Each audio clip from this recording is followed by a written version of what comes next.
This video very specifically covers grouting Picassette broken dish mosaics.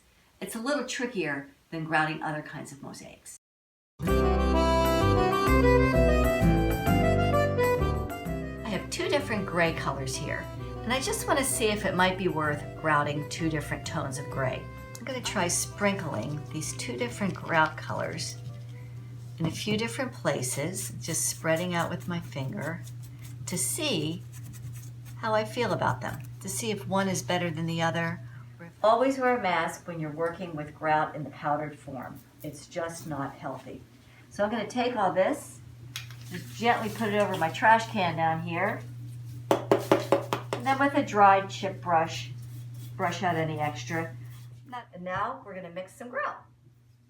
This is our darker grout. It's a sanded grout. I just bought it at the home supply store. And I have several other grout videos that you can watch on the channel, but I'll do a quick demo here. I poured a little water in the bottom of a container. Now I'm putting some of my grout. I'm going to stir this down. I like my grout to be a bit like brownie batter. So there we go. And it'll get darker when I add the water, of course, but it will dry out back to that same color we saw as the powder by tomorrow morning. Since we're going to be doing the dark first, that's her jacket, her face, her hair, I'm just going to take some blue painter's tape and tape off where I don't want grout to go right now. Right, so I'm going to all around the edge of her face because I want that to be the background color grout. We've waited our slaking time, so I'm going to give this another stir. So rather than use a squeegee and more water, I'm going to actually use a dry piece of sponge. I've mixed this back up. I'm going to go ahead and just put this down. And then with this sponge, go in a circular motion as much as I can and spread all throughout those interstices in those spaces.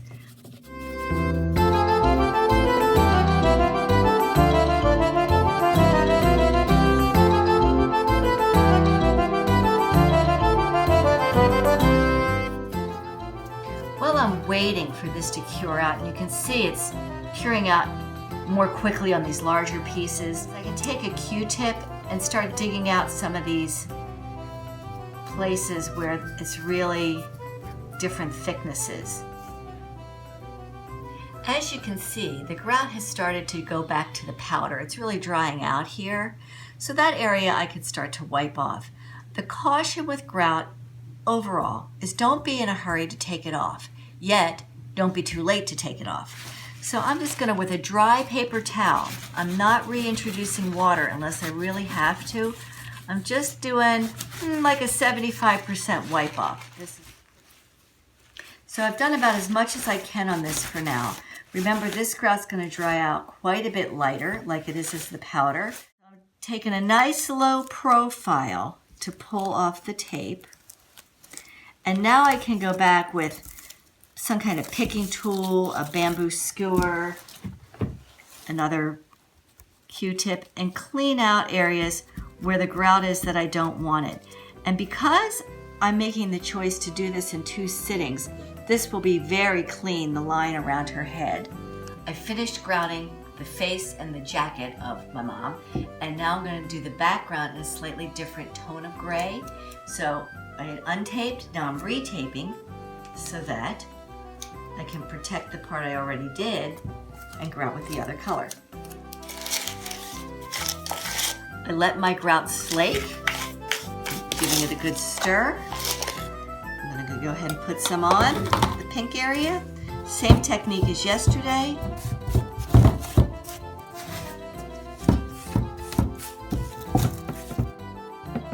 The grout is starting to cure out. It's going back to chalk. So I'm going to take my dry paper towel and just start to wipe this off. And just like before, we're doing about an 80% clean off, and then it has to sit for a little while.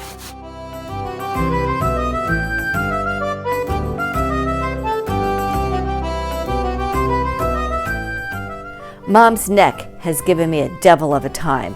I must have rebuilt this 30 times. That being said, know that even after you've completed a piece, you can go back into it. I showed you some tricks already. Use a Dremel, safety glasses, maybe a flathead screwdriver, but you can absolutely go in and fix something if you're just not happy.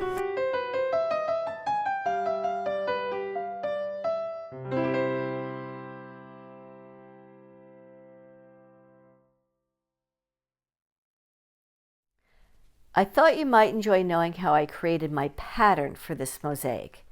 Using this photograph, I outlined the primary shapes on a black and white copy. I like using black and white copies because they help me see more clearly the dark, medium, and light tones. From that, I outlined on tracing paper in greater detail, and from this, I made a enlarged photocopy that fit on my substrate. I put the pattern on my substrate, and that's what I actually mosaic to. I could also use this to help me cut and finesse shapes.